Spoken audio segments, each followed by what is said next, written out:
I am a freshman at the Nashville School of the Arts. I play trumpet. And what really brought me here was my love for history and talking about topics that a lot of people don't know about. Like the Russian Revolution, people know of it, but people don't really know about it. Mm-hmm. And so that's my main purpose here today, to shed light on a topic that is kind of important. And well, all historical events are important because they tie into our modern daily life in some way, shape, or form. But about me, I'm Alana McLaughlin. I am very involved in sports. Like I said, I play trumpet. I am in marching band. I cheerlead, etc. Just things like that. And that's about it. But school comes before everything. And I'm really more of an academic based person. So that's very good. So let's look at the so-called Russian Revolution, Lana, and give us sort of an overview in terms of the kind of information that you're going to give us this morning dealing with this very, very important historical event. Well, the overview of the Russian Revolution is really just the big name for two sets of revolutions. And these two revolutions kind of work together to tear down the Tsarist autocracy. And now, if you're not familiar with that, it's a type of democracy or whatever. And it's a type that basically means one person rules everything. So they rule government, they rule the people, just one big leader. If you look back in history, there were lots of forms, well, attempted forms of autocracy. Say Hitler and the Jews, he tried to kind of run everything with him just being the sole leader, not really having a government, just him. Lots of dictators try to instill an autocracy, but a lot of times it doesn't work. But as I was saying, the Russian Revolution is just a big name for that. And see, once the Russian Revolution occurred in 1917, this overthrew that autocracy that I mentioned, and this was the beginning of the Soviet Union, which would come to play in 1922. Why don't you tell us something about how this overthrowing of this autocracy came about? What was an autocracy, and what was the name of the basic kind of thing that upheld the whole Russian situation up until that time? Well, what upheld the Russian people was the fact that none of them had rebelled up until this revolution, this rebellion. They all sat and kind of tolerated this autocracy, this one person trying to instill beliefs and views that the Russian people didn't necessarily agree with. But they let this pass by until certain people stood up and tried to break down this barrier. And these people can be seen as the equivalent of like civil rights leaders for African Americans.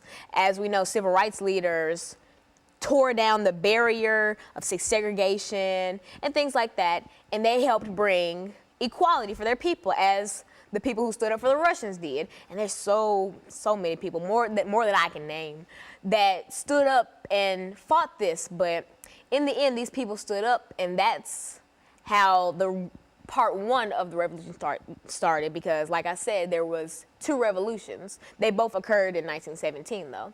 And the Russian Revolution is just a big overview of those two revolutions. Okay, and so what we'll do, we'll take our first commercial break in a few seconds, Lana, and then we'll have an opportunity to come back and to deal with the second part of the Russian Revolution. And so essentially, you're saying that the revolution started in 1917, almost immediately after what we generally call the First World War. Yes. As a matter of fact, it was a product in a real sense of Russia's participation in the First World War. And after that war was over, then we get into that first revolution in the Russian Revolution. Coming primarily because of all of the destruction that occurred during the war in Russia itself. And so what we'll do, we'll take our first commercial, and we'll be back with our audience following this very, very short commercial break.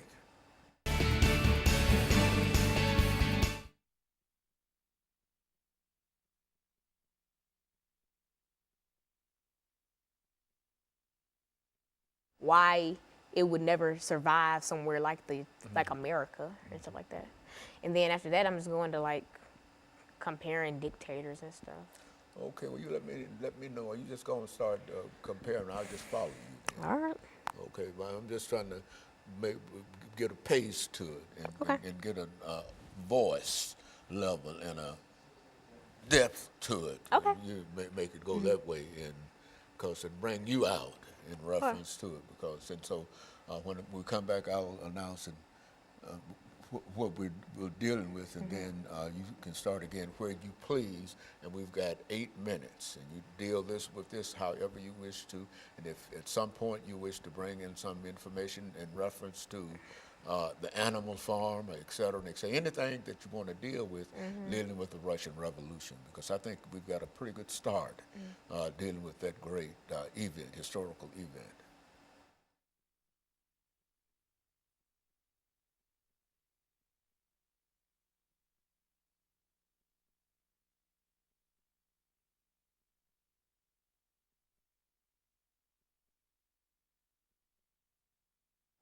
Thank you and welcome back to the second segment of the show for today.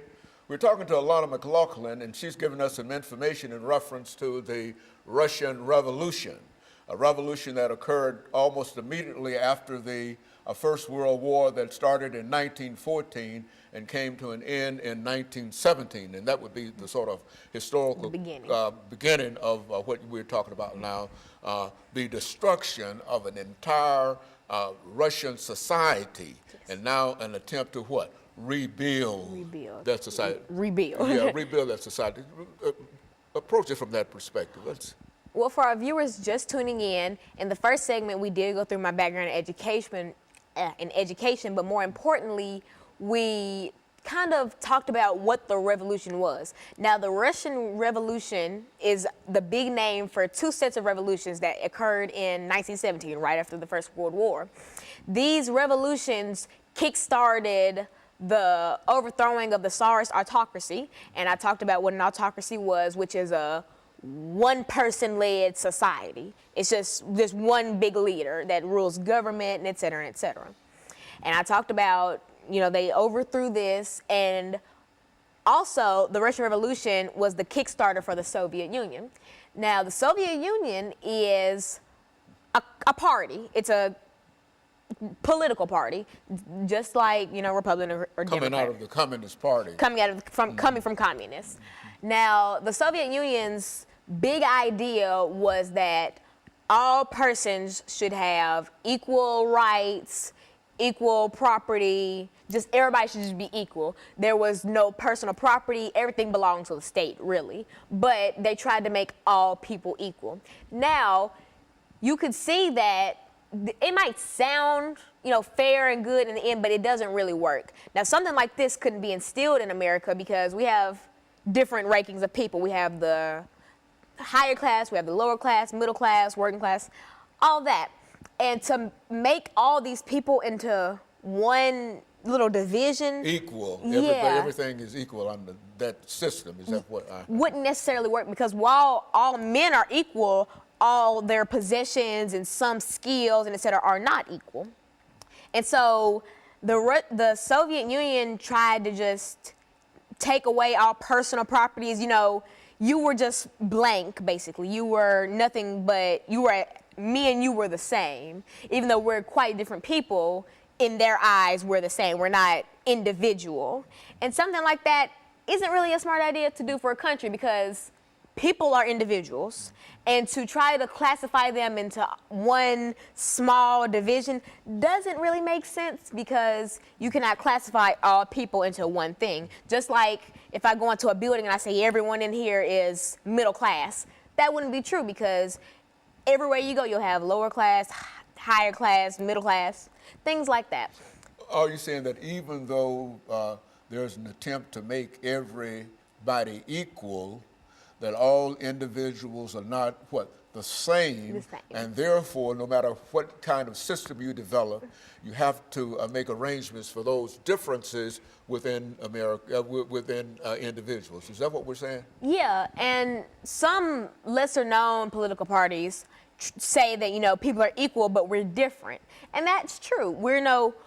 no man is worth more than the other, yet we just have different skills. No, we're not the same. Like me and you, we both deserve the same things, deserve the same treatment, but we are not the same. We're not on the same levels. And that's kind of what the Soviet Union wanted to do to all the Russian people. Like the capital city for the Soviet Union was Moscow, and that was also the largest city. And this was Russia. The biggest country in the Soviet Union was Russia.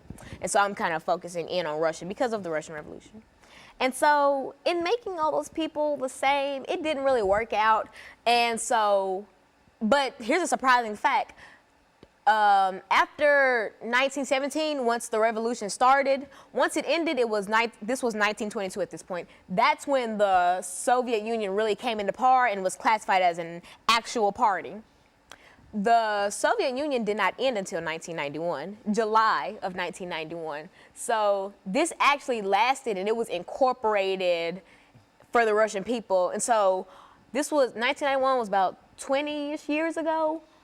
This really went on for a long time, and people don't see that. They think of, when they hear Soviet Union, they think of, oh, this is back during Lenin and the Tsarist autocracy.